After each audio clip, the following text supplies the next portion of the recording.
송은재TV 시작하겠습니다. 총선이 가까이 다가오고 있으니까 여론조사 결과에 관심이 쏠리지 않을 수가 없습니다. 여론조사 결과 한 가지가 발표가 됐습니다. 세계일보가 창간 35주년을 맞아 한국갤럽에 의뢰해서 지난 29일, 30일 전국의 1,004명을 대상으로 조사한 결과입니다. 국민의힘 39%, 민주당 37%였습니다. 이번 총선에서 어느 당 후보가 더 많이 당선돼야 하느냐, 이 질문에서는 뒤집어집니다. 국민의힘 32%, 민주당 35%, 제3지대 24%였습니다. 제3지대, 그러니까 가장 대표적으로 이낙연, 이준석입니다. 이낙연과 이준석은 두 가지를 봐야 합니다. 이게 합당이 되겠느냐? 합당은 어려울 겁니다. 연대를 하는 방식을 취할 것이다. 이 지지 기반도 다르고 정책 내용도 다르고 지향점도 다르고 이낙연, 이준석은 공통 분모도 없습니다. 서로 이제 지역구는 지역별로 나누고 비례대표는 각자 공천하는 이런 식이 되지 않겠느냐. 기대하고 있는 것이 민주당이 준연동형을 그대로 유지하는 것을 기대하고 있는데 민주당 이재명은 이제는 결심을 한 것으로 보입니다. 왔다 갔다 하다가 준연동형이냐 병립형으로 돌아가느냐 왔다 갔다 하다가 이제는 당원 투표를 통해서 당원 투표를 하면 병립형으로 옵니다. 병립형으로 되돌아가겠다. 이재명이 이게 지금 병립형으로 가면 국민의힘이 조금 유리한 것으로 이렇게 전망을 합니다. 준연동형을 할 경우에 이재명이 이 위성정당을 막을 수가 없다. 그러니까 민주당의 위성정당이 아니라 이 좌파 연합 위성정당 이걸 막을 수가 없다. 이 부담을 안고라도 이 좌파 연합 전체의 비난을 안고라도 이재명이 병립형으로 가서 민주당의 이 비례대표 의원을 뽑아야 한다. 그래야 국민의힘에 크게 지지 않는다. 지금 이런 판단을 결국은 한 것으로 이렇게 보입니다. 곧 당원 투표를 해서 당원 투표는 형식적인 겁니다. 병립형으로 이렇게 정하지 않겠느냐. 이렇게 보이면 병립형으로 가게 되면 제3지대는 더 좁아집니다. 제3지대에서 당선될 가능성은. 그렇지만 이낙연 정도는 지역구도 노려볼 수가 있을 것이다. 이준석은 지역구마저 어렵지 않느냐. 이준석이 노리는 것은 비례대표 정도 아니겠느냐. 지금 이렇게 보이는 겁니다. 그래서 이낙연과 이준석이 느슨한 형태의 연대를 할 것이다. 이렇게 지지율이 24%, 그러니까 제3지대에서 당선돼야 한다. 24%까지가 되는데 이건 총선이 다가올수록 국민의힘과 민주당으로 쏠리는 이런 현상을 보여주게 될 것이다. 총선이 좀 아직 70일 정도 남아 있으니까 기대감 정도가 몰려 있다. 이 기대감은 공천 과정을 거치면서 많이 빠지게 된다. 기존의 국민의힘, 민주당으로 쏠리는 그런 현상을 보이는 것이 일반적입니다. 비례대표는 어느 쪽에 투표를 하겠느냐? 국민의힘 35%, 민주당 33%입니다.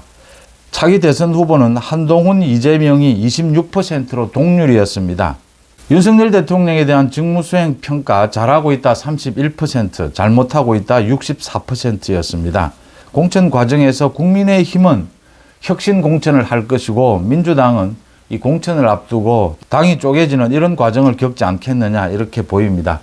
지금 총선 전국에서 많은 국민들이 궁금해하는 부분이 하나가 있습니다.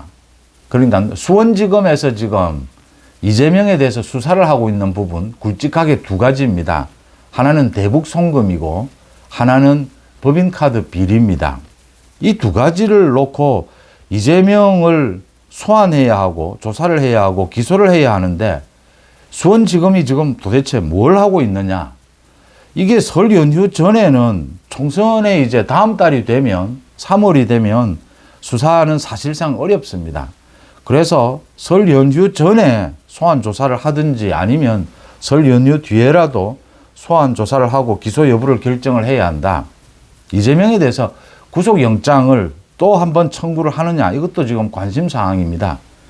총선 전국에서 이게 굉장히 궁금한데 수원지검이 검찰이 잠잠한 상태입니다. 이 시기를 조율하는 것이냐.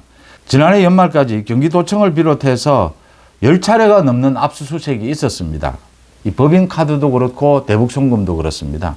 이재명의 대북 송금의 결정적 인물인 이화영. 이화영은 지금 1심 판결을 늦추기 위해서 또 증인 신청을 하고 이렇게 재판 지연을 하고 있습니다. 이게 이렇게 관심거리가 되어 있는데 민주당이 이 이재명에 대해서 각종 이런 수사를 총괄하고 있던 이정섭입니다. 이정섭 수원지검 2차장입니다. 이제는 자리를 옮겼습니다.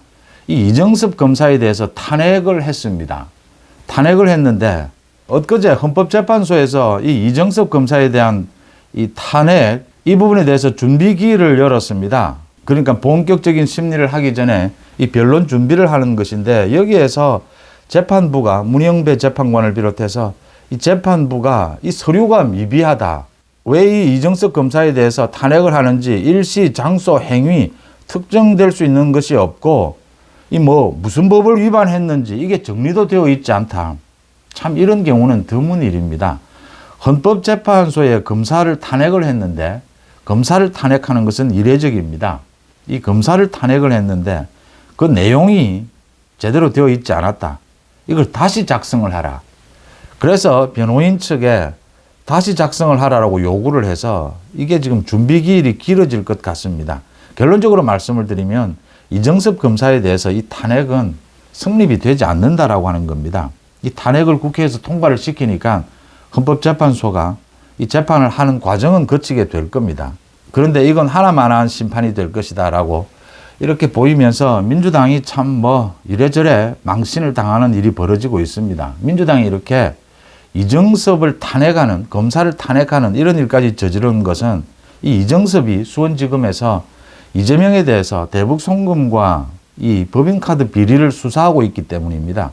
그 수사를 방해할 목적이죠. 그런데 중요한 일이 하나 발생을 했습니다. 어제입니다. 어제. 한동훈 위원장이 어제 수원을 방문을 했습니다. 한동훈 위원장이 어제 수원을 방문을 해서 이 법인카드, 이재명 부부의 법인카드 이 부분에 대해서 직격탄을 날렸습니다. 한동훈 위원장이 기자들에게 직접 밝힌 것입니다. 정말 의문이 있다. 첫째, 법인카드 이재명 본인이 쓴 게 맞나?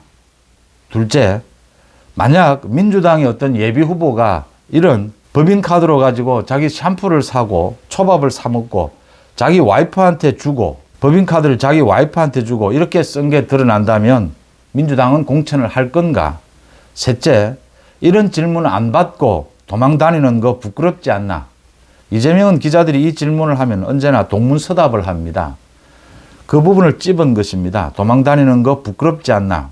이렇게 세 가지 질문으로 직격탄을 날렸습니다. 한동훈 위원장이 한 가지 더 이야기를 했습니다. 어제 이재명이 기자회견을 통해서 또 출생 기본소득을 주자 이 이야기를 했습니다. 그러자 한동훈이 이 법인카드를 끌어왔습니다. 출생 기본소득 그 돈은 어디에서 나오느냐? 그 재원 다 국민 혈세다. 재원 조달 방식에 대해서는 이재명은 아무런 말 안 하기로 유명하다. 참 실망스럽다. 재원을 어떻게 조달할 것이냐? 법인카드 돌릴 것이냐? 이재명 자신이 했던 것처럼 이 법인카드로 가지고 출생 기본소득 주자는 것이냐? 이렇게 꼬집었습니다. 한동훈 위원장이 수원에 가서 이재명에 대해서 다른 공약도 많이 수원에서 제시를 했습니다. 이재명에 대해서 공격하기 위해서 이재명이 검사 독재 이런 걸 이야기하기 때문에 한동훈 위원장이 되받아치기 위해서 이 법인카드를 끌어왔다 이렇게 생각할 수도 있지만 법인카드 이 수사에 대해서 지금 많은 국민들이 왜 그 수사가 진행이 돼 왔는데 지난해 연말까지 올해 들어서 이재명의 피습이 있고 난 다음에 거의 중단되다시피 했느냐라는 걸 묻고 있거든요. 그래서 한동훈 위원장이 이걸 제기한 것이죠. 지금 이재명이 재판을 세 가지를 받고 있습니다. 대장동, 선거법 위반, 위증교사 이 재판을 받고 있습니다. 피습된 이후에도 재판정에 5번째 나왔습니다. 검찰 수사도 재개될 수밖에 없는 것입니다. 대북 송금, 이화영의 대북 송금 부분은 지금 여러 가지 추가 수사가 필요한 부분들이 많이 있습니다. 이화영은 또 정치자금법도 위반을 했습니다. 이화영은 가전 방법으로 재판을 지연을 하고 있죠. 이화영의 대북 송금은 이재명에 대해서 수사를 하고 기소를 하지 않으면 완결이 되지 않는 내용입니다. 이재명 없이 이화영이 쌍방울과 대북 송금을 했어야 될 이유는 전혀 없거든요. 그래서 이재명을 소환 조사를 하고 기소를 해야 한다. 그 다음 이 한동훈 위원장이 지적을 한 법인카드입니다. 이 법인카드 비리 부분은 지금 이게 경찰 수사부터 치면 3년 4년 된 겁니다. 경찰이 봐주기 수사를 해서 혐의 없음 처분을 내렸던 겁니다. 그걸 다시 검찰이 재수사 지시를 하고 그래서 수원지검에서 추가 보강 수사를 해왔던 것입니다. 그런데 이재명 피습 이후에 이게 거의 중단되다시피 했다. 시기입니다. 설 연휴 전이냐 설 연휴 뒤냐. 3월 들어가면 다음 달 들어가면 사실상 이재명 소환 조사는 어려워집니다. 설 연휴 전이냐 뒤냐. 수원지검에서 이 두 가지 건에 대해서 이재명에 대해서 소환 조사를 하고 기소 여부를 결정해야 된다라고 하는 것입니다. 마침 한동훈 위원장이 어제 수원에서 이 문제를 제기를 했다. 물론 이재명의 저 말도 되지도 않는 공격에 대해서 되받아치기 위해서 이 법인카드 문제를 꺼냈을 수도 있지만 한 위원장이 여러 가지를 겨냥해서 이 법인카드 문제를 꺼내지 않았느냐 이렇게 추정이 되는 부분입니다. 수원지검이 시기를 조율하는 것인지 더 보강 수사를 해야 될 내용이 있다라는 것인지 시기를 조율하고 있다는 쪽에 무게가 실립니다. 설 연휴 전이냐 뒤냐라는 겁니다. 한동훈 위원장이 어제 제기한 이 법인카드에 대해서 4가지 질문입니다. 사실상 이 핵심을 짚은 것입니다. 이재명 법인카드 본인이 쓴 거 맞나? 민주당 후보가 이런 짓을 했다면 공천 주겠느냐? 이런 질문 안 받고 도망 다니는 게 부끄럽지 않느냐? 출생 기본소득 자꾸 이야기하는데 그것도 이재명처럼 법인카드 돌리겠다라는 소리냐? 이재명은 아팠을 것이고 수원지검은 이 이재명의 법인카드 비리, 소환, 그 시기를 조율하고 있다 이렇게 보입니다. 송은재TV 마칩니다. 고맙습니다.